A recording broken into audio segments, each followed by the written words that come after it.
Durante la audiencia de nuestro divorcio, mi esposa sonrió, me quedaré con el 70% de tus millones, incluyendo la herencia de tu padre. El tribunal estalló, hasta que me levanté, le entregué al juez un documento de 2 páginas y dije, revise de nuevo.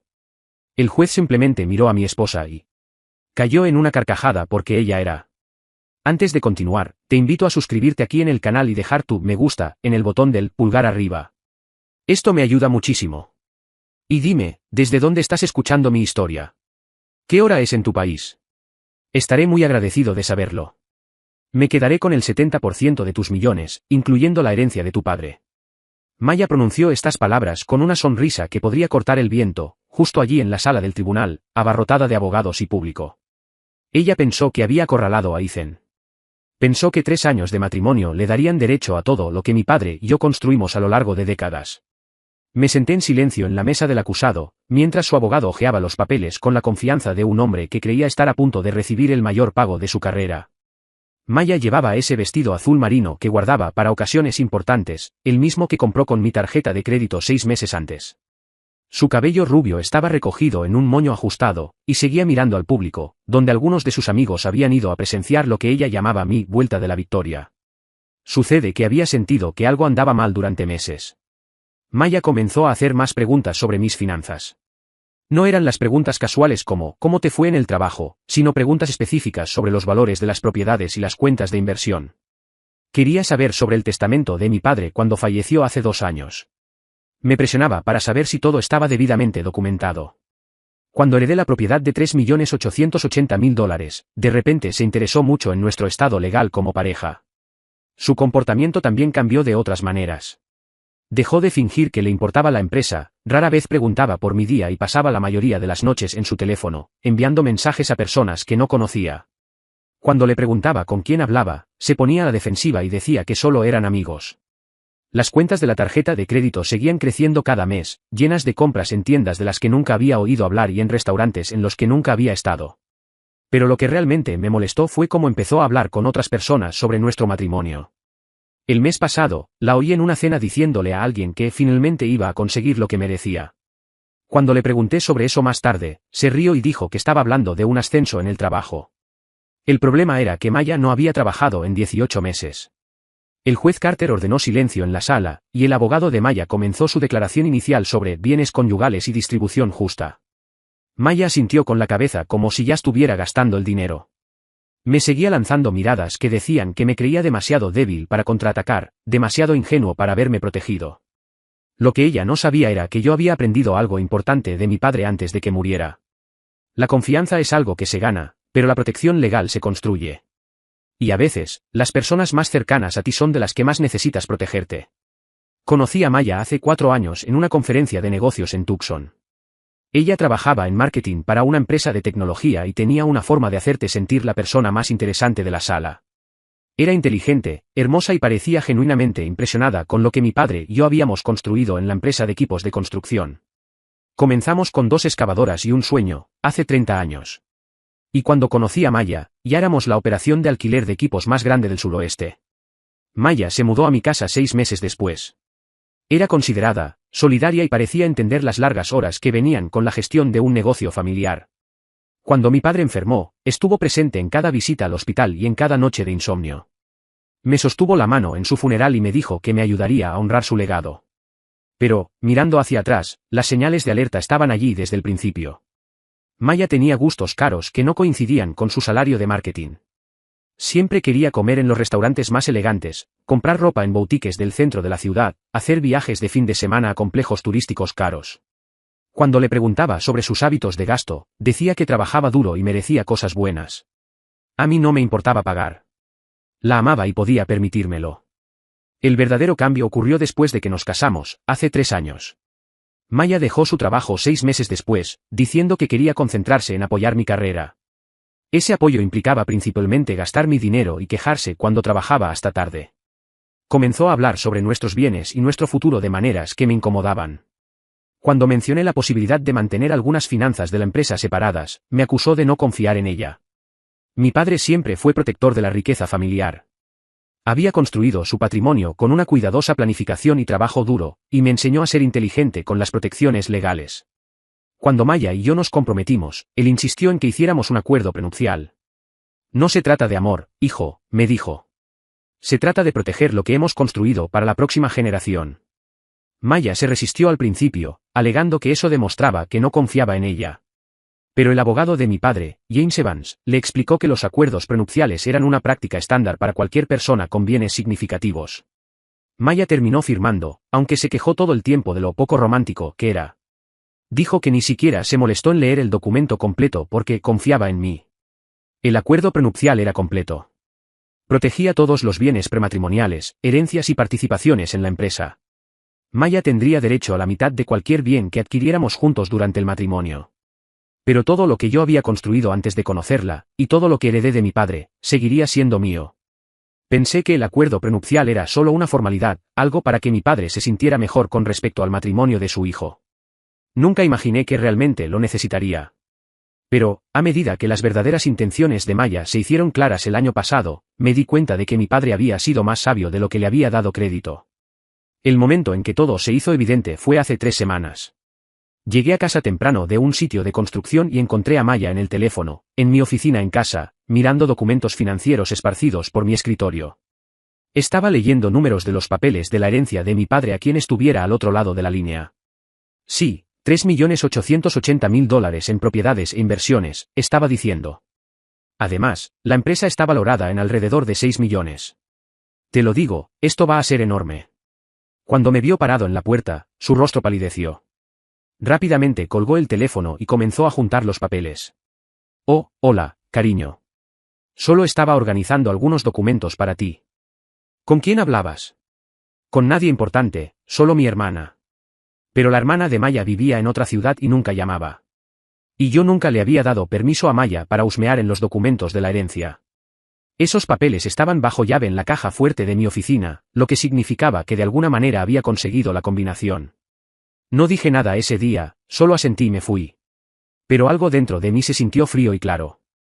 Maya no estaba organizando los papeles para ayudarme. Estaba calculando cuánto podría llevarse. En los días siguientes, comencé a prestar más atención. Maya hacía llamadas cuando pensaba que no podía oírla. Comenzó a usar términos como propiedad común y bienes conyugales en conversaciones casuales. Incluso me preguntó sobre la contratación de un buen abogado de divorcio, con la excusa de estar ayudando a una amiga. La confirmación final llegó cuando revisé los extractos de nuestra tarjeta de crédito conjunta. Maya había cobrado varios miles de dólares por algo llamado servicios de consultoría legal 2 meses antes. Cuando llamé al número, descubrí que era un bufete de abogados de familia en el centro de la ciudad. La recepcionista confirmó que Maya había sido cliente. Mi esposa había estado planeando divorciarse de mí y llevarse la mitad de mi fortuna durante al menos 2 meses. Estaba reuniendo información financiera, consultando a abogados y calculando su pago. Todo esto mientras dormía en mi cama y gastaba mi dinero. Me senté en mi coche fuera del patio de equipos esa noche durante más de 1 hora, viendo la puesta de sol pintar las montañas de naranja. No estaba enojado, exactamente. Estaba decepcionado. Decepcionado porque alguien a quien amaba y en quien confiaba había reducido nuestro matrimonio a una transacción de negocios. Decepcionado porque las advertencias de mi padre sobre la protección del patrimonio familiar se habían demostrado necesarias. Pero debajo de la decepción, había algo más. Alivio. Alivio por haber escuchado a mi padre. Alivio por haber protegido lo que 3 generaciones de mi familia habían construido. Alivio porque la codicia de Maya sería, en última instancia, su propia perdición. Saqué mi teléfono y llamé a James Evans, el abogado que redactó nuestro acuerdo prenupcial. James, soy yo, Ethan. Necesito que revises ese acuerdo prenupcial que hiciste para Maya y para mí. Creo que lo voy a necesitar. La máquina legal ya estaba en movimiento. Maya simplemente no lo sabía todavía. Pronto aprendería la diferencia entre lo que quería y lo que tenía derecho legal, y la lección le costaría todo. Maya presentó la solicitud de divorcio un martes por la mañana. Yo estaba en el patio revisando el inventario cuando James Evans me llamó con la noticia. Su abogado había presentado la documentación exigiendo el 50% de todos los bienes conyugales, incluyendo mi herencia y la empresa familiar. Alegaban que todo lo adquirido durante nuestro matrimonio debía ser considerado propiedad común. Están pidiendo casi 5 millones de dólares, me dijo James por teléfono, además de la mitad de la empresa y pensión alimenticia para la esposa. No me sorprendió, pero ver los números en blanco y negro aún así tuvo un impacto. Maya había calculado todo, hasta el último centavo. Incluso incluyó el valor de los equipos que compré después de que nos casamos, alegando que fueron comprados con fondos conyugales, por lo tanto, estaban sujetos a división. Cuando llegué a casa esa noche, Maya estaba empacando su ropa en maletas. Ya se había llevado la mayoría de sus joyas y artículos personales.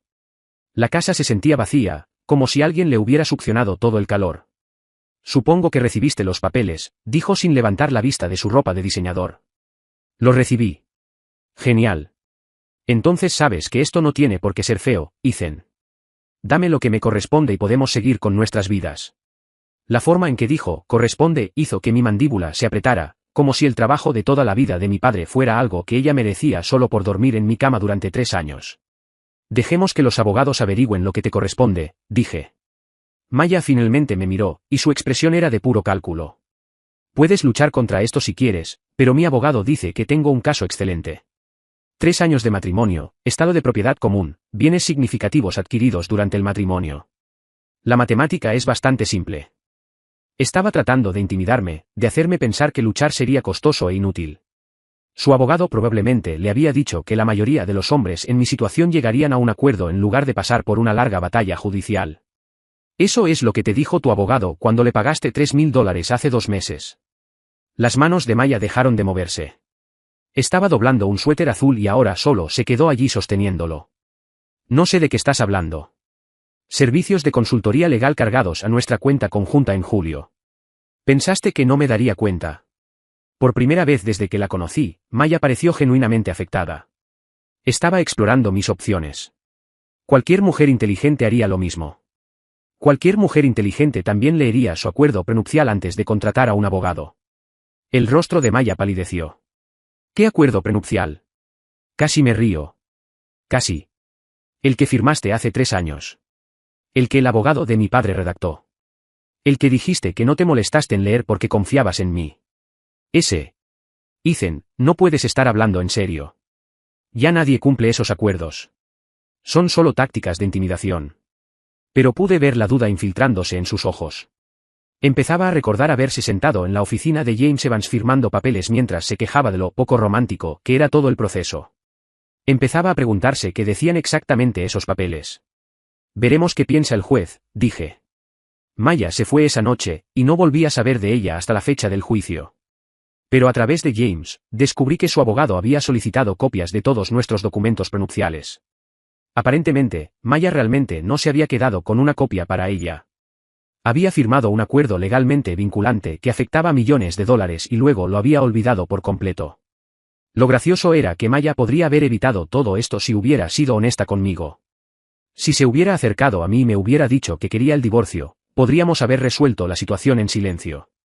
Incluso podría haberle dado más de lo que tenía derecho legal, solo para evitar el drama. Pero Maya había elegido ser sigilosa. Había elegido tratar nuestro matrimonio como un atraco. Calculó, planeó y tramó para llevarse todo lo que tenía, sin siquiera saber qué protecciones legales existían. Ahora estaba a punto de descubrirlo, y la lección le costaría todo lo que pensó que había ganado. 3 semanas antes de nuestra fecha del juicio, James Evans me llamó con una noticia que hizo que toda la situación fuera aún más retorcida de lo que me había dado cuenta. Ethan, necesitas escuchar esto. He estado investigando las actividades de Maya, y es peor de lo que pensábamos. Yo estaba en mi oficina en el patio de equipos, viendo la puesta de sol por mi ventana. ¿Cuánto peor? Ha estado planeando esto durante más de 1 año. Encontré registros que muestran que consultó a 3 abogados diferentes antes de presentar la demanda. Incluso contrató a un investigador privado para analizar las finanzas de tu empresa. Eso me golpeó como un puñetazo en el estómago. Un investigador privado. Un tipo llamado Marcus Reed. Se especializa en descubrimiento de bienes para casos de divorcio. Maya le pagó $800 para investigar tus participaciones, la herencia de tu padre e incluso tus asociaciones de negocios. Ella tiene informes detallados sobre todo lo que posees. Dejé mi taza de café con cuidado, tratando de procesar lo que James me estaba diciendo. Maya no solo estaba planeando casualmente un divorcio. Estaba llevando a cabo un reconocimiento a nivel militar de mi vida financiera. Hay más, continuó James. El informe de Marcus incluye recomendaciones sobre cómo maximizar su acuerdo. Sugirió que ella podría alegar que la empresa se valorizó significativamente durante el matrimonio debido a su apoyo emocional y doméstico. ella iba a argumentar que el hecho de ser una esposa que se quedaba en casa de alguna manera había aumentado el valor de la empresa. La audacia de eso era impresionante. Maya había dejado su trabajo en contra de mi consejo, pasaba la mayor parte del tiempo comprando y almorzando con amigos, y ahora iba a alegar que su estilo de vida de alguna manera había contribuido al éxito de mi negocio.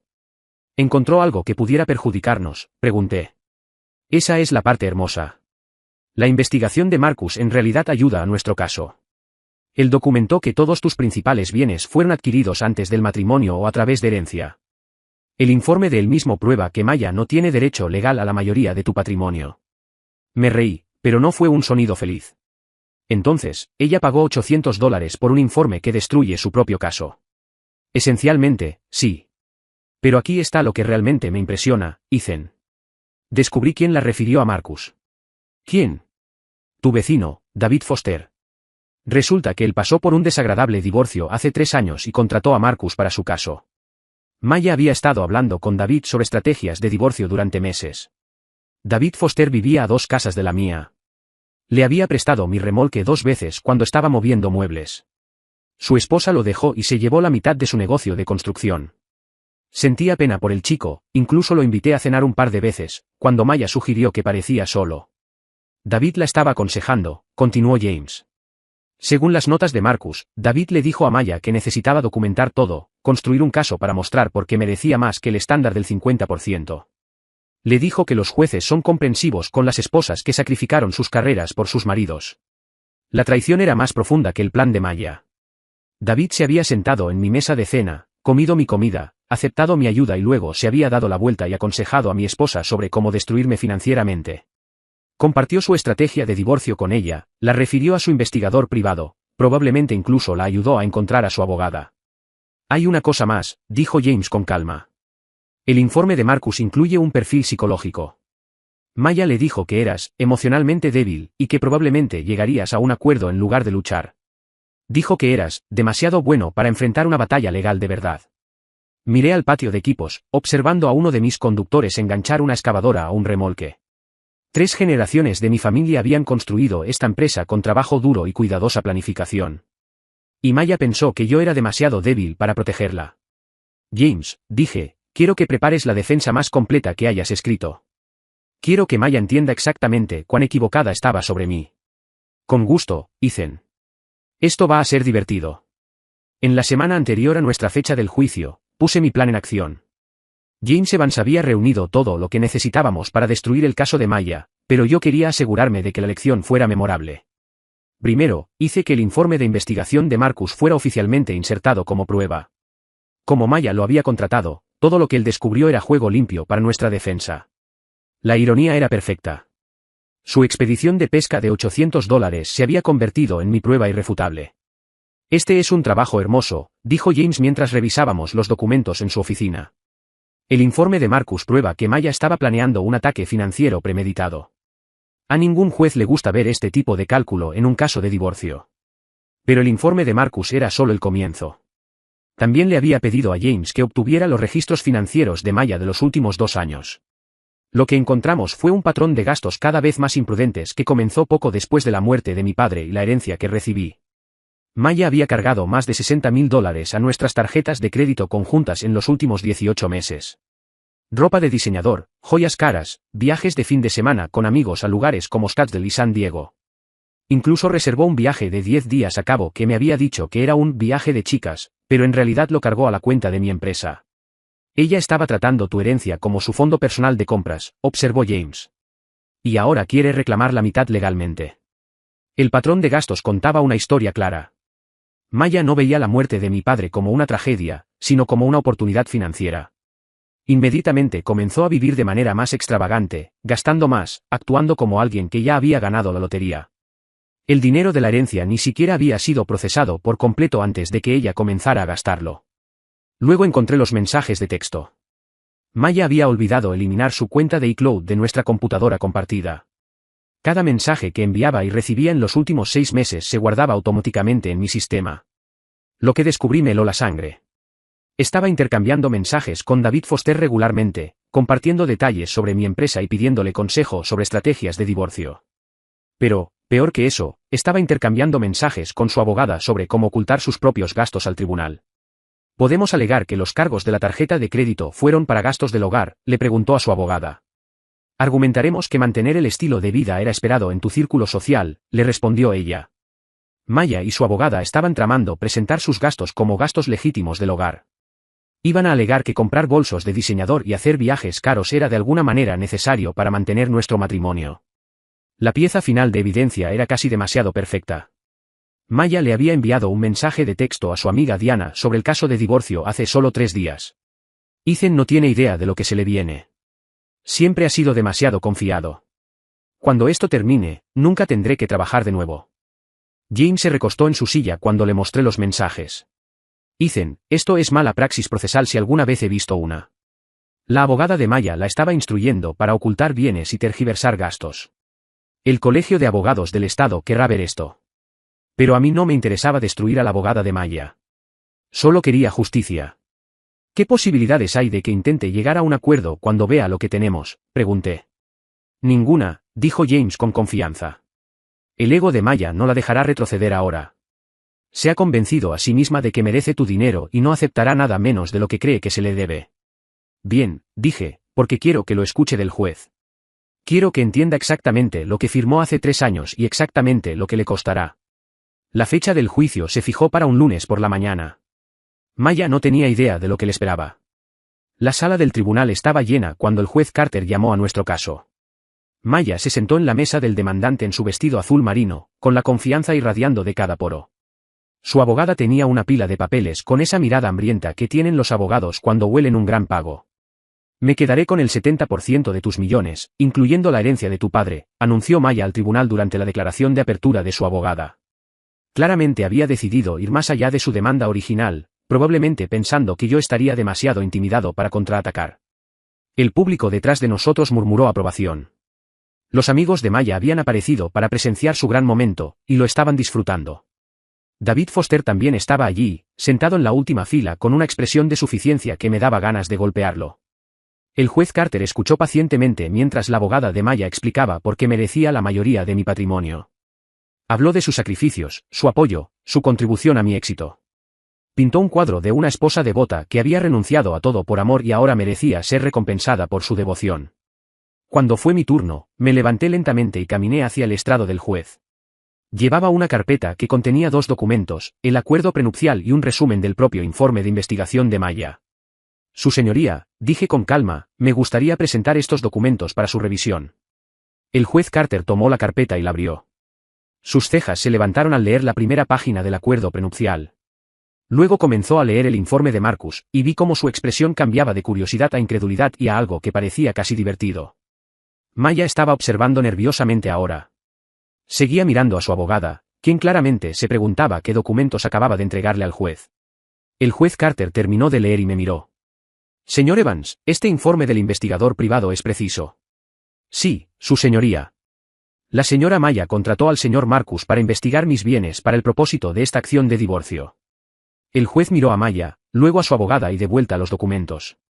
Y entonces sucedió algo hermoso. El juez Carter comenzó a reírse. El juez Carter se recompuso y se dirigió a Maya directamente. Señora Maya, de acuerdo con este acuerdo prenupcial que usted firmó, usted renuncia a todas las reclamaciones sobre los bienes prematrimoniales y la propiedad heredada del señor Evans. ¿Leyó usted este documento antes de firmarlo? El rostro de Maya se puso blanco. Su señoría, ese acuerdo fue coercitivo. Fui presionada a firmar. ¿Por quién? Por su padre y su abogado. Dijeron que tenía que firmarlo o el matrimonio sería cancelado. El juez Carter miró el acuerdo prenupcial de nuevo. Veo aquí que usted tuvo un abogado independiente para revisar este acuerdo. Fue representada por el abogado Robert Clark. No le explicó en los términos. No recuerdo. No recuerda que su propio abogado le explicara un documento que afectaba a millones de dólares. La abogada de Maya se levantó. Su señoría, nos gustaría impugnar la validez de este acuerdo prenupcial. ¿Con base en qué? No hay condiciones razonables. Los términos son groseramente injustos para mi cliente. El juez Carter colocó los documentos sobre la mesa y miró a Maya con algo que se acercaba al desprecio. Señora Maya, usted contrató a un investigador privado para documentar los bienes de su marido para que pudiera reclamarlos en una demanda de divorcio. Usted gastó $60.000 en lujos personales mientras planeaba divorciarse de él. Usted consultó a varios abogados para maximizar su acuerdo. Y ahora quiere que este tribunal invalide un acuerdo legal porque usted no se molestó en leerlo. La sala del tribunal estaba en un silencio mortal. Los amigos de Maya dejaron de susurrar. David Foster estaba mirando sus zapatos. El acuerdo prenupcial es válido y ejecutable, declaró el juez Carter. La señora Maya tiene derecho a la mitad de cualquier bien adquirido durante el matrimonio, menos las deudas que contrajo. Con base en la evidencia presentada, esto asciende a aproximadamente $15.000. Maya soltó un sonido como si la hubieran golpeado. La sesión ha terminado. Maya se enfrentó a una devastación financiera completa cuando el acuerdo prenupcial la dejó responsable de toda la deuda de tarjeta de crédito que había acumulado, mientras no recibía ninguna parte de los bienes con los que contaba. Se vio obligada a declararse en bancarrota en 6 meses, y sus intentos de encontrar empleo fracasaron cuando los posibles empleadores descubrieron su reputación de buscar relaciones para obtener ganancias financieras en lugar de un afecto genuino. Su círculo social la abandonó cuando los procedimientos judiciales revelaron la naturaleza calculada de su plan de matrimonio. Y David Foster se mudó silenciosamente después de que su papel en aconsejarla se hiciera público. Sus perspectivas de citas desaparecieron por completo cuando la noticia se difundió en los círculos sociales de la ciudad sobre su fallido intento de manipular el sistema legal para enriquecimiento personal. Utilicé una parte de mi herencia protegida para ayudar a otras personas, proporcionando educación legal sobre la protección de bienes a propietarios de pequeñas empresas. Encontrando paz en el conocimiento de que la sabiduría de mi padre no solo salvó el legado de nuestra familia, sino que también podría ayudar a otros a proteger el suyo. A veces, las personas que confunden tu bondad con debilidad te enseñan las lecciones más valiosas sobre la diferencia entre el amor y el cálculo. Pude haberle dado un acuerdo tranquilo, una cantidad justa para evitar el drama del tribunal. Pero Maya no quería la honestidad, prefirió tratarme como una mina de oro. La ironía es que su codicia, que la hizo trazar cada paso, fue lo que la llevó a la ruina. Ella invirtió miles de dólares para investigarme y construir su caso, solo para que el informe que pagó se convirtiera en mi mayor prueba. El dinero que gastó para destruirme, de hecho, me dio la defensa perfecta. Se olvidó de una regla básica: la codicia ciega a las personas. La lección más valiosa que aprendí es que, al final, el dinero no compra el carácter.